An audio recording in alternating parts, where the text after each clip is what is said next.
আমার ইনবক্সে এক আপু প্রশ্ন করেছে যে আপু আপনার এআই ভিডিও যেগুলো পোস্ট করে থাকেন সেগুলোতে কোনো রকমের ইস্যু আসে কিনা বা কোনো রকমের সমস্যা হয় কিনা। আসলে এআই দিয়ে ভিডিও তৈরি করলে অনেক রকমের নিয়মকানুন মেনে তারপরে এআই ভিডিওটা পোস্ট করতে হয়, কারণ আমাদের সবসময় খেয়াল রাখতে হয় আমাদের কোনো ভিডিও বা ছবিতে যেন ইস্যু না আসে। তো চলুন আজকে আমি এই প্রশ্নের জবাব দেব যে আমি কিভাবে এআই ভিডিওগুলো মেক করে থাকি এবং পোস্ট করে। তার আগে চলুন দেখে নিই আজকে আমি কি রান্না করছি।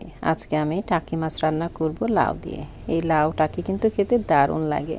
তো প্রথমে আমি তেলের উপরে পেঁয়াজ কাঁচামরিচ দিয়ে হালকা ব্রাউন করে ভেজে নিয়েছি। তারপরে আদা বাটা, হলুদের গুঁড়া, মরিচের গুঁড়া, ধনিয়া গুঁড়া এবং জিরার গুঁড়া দিয়ে এটাকে ভালো করে কষিয়ে নেব। যতক্ষণ পর্যন্ত না তেলটা ছেড়ে দিচ্ছে ততক্ষণ পর্যন্তটাই মশলা কষায় নিতে হয়। আর মশলা ভালো মতো না কষালে এই রান্নাটা কিন্তু খেতে ভালো লাগে না এবং মশলার একটা কাঁচা গন্ধও থেকে যায়। তো মশলাটা কষানো হয়ে গেছে, এখন আমি দিয়ে দিলাম টাকি মাছ। এই টাকি মাছগুলোকে এই মশলাতে ভালো করে কষিয়ে নেব। আর আমি ঝোলের উপরে টাকি মাছ দিলে এই টাকি মাছগুলো গন্ধ হয় জন্য এই টাকি মাছগুলো আমি আগে মশলা দিয়ে ভালো করে কষিয়ে নেব। জাস্ট কষা হয়ে গেলে এই মাছগুলো আমি কিন্তু তুলে রেখে দেব। এরপরে লাউ দিয়ে তারপরে ভালো মতো কষিয়ে তারপরে শেষে দিয়ে দেব টাকি মাছ। তো এভাবে আমি এই টাকি মাছটা রান্না শেষ করব।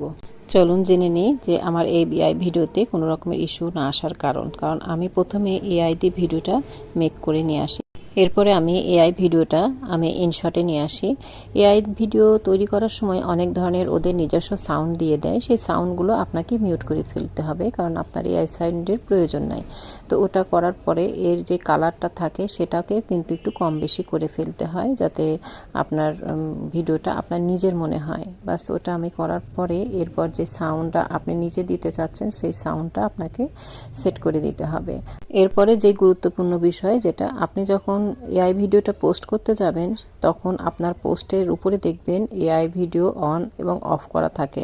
সেটা অনেকেই কিন্তু জানে না। সেই অন অফ আপনি যদি এআই ভিডিও দেন অবশ্যই অন করে দেবেন, তাহলে আমার মনে হয় না এআই ভিডিও থেকে কোনো রকমের ইস্যু আসতে পারে। কারণ কপি ভিডিও থেকে যতটা ইস্যু আসে আপনার এআই ভিডিওতে সেটা যদি সেটিংটা অন করে দিয়ে রাখেন তাহলে কিন্তু আপনার ভিডিওতে কপিরাইট আসবে না।